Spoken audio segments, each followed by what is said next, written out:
орта мектебінің орыс тілі мен әдебиеті пәнінің мұғалімі атандым.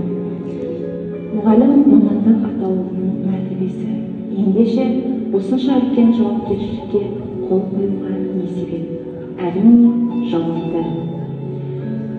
Мен негізі өзімнің тағдырыма өте ризамын. Адамдар өз мамандығына кездейсоқ келіп жатады. Ал мен өзім іздеген, өзім жақсы көретін, қанша жыл өтсе де арман еткен мамандығыма дөп-дөп деп айтамын. Міне, бүгінгі айтылар сыр мен жыр менің пайымымда осылай өрнеді. Сезімім аңсырып, сенімім сергеді.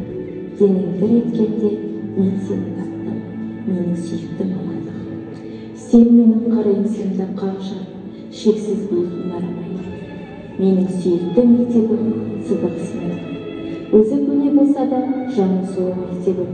Әрбір қаракөз қазақ баласын жаңашыл, үш тілді меңгерген жас саналы ұрпақ тәрбиелеу менің бүгінгі мақсатым.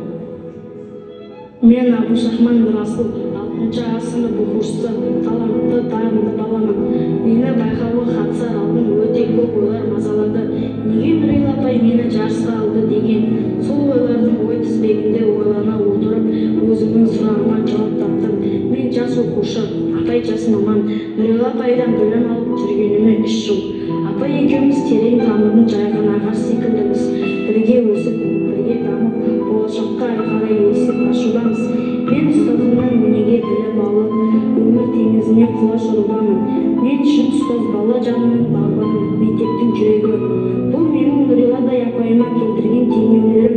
Жас айбатты, жалынды жүрегіммен, ақ пейілді тілегіммен, Арайлым апай берген қолдау мен сыныптастарының демеуімен, Нұрила апайдың сенімімен байқауға келдім.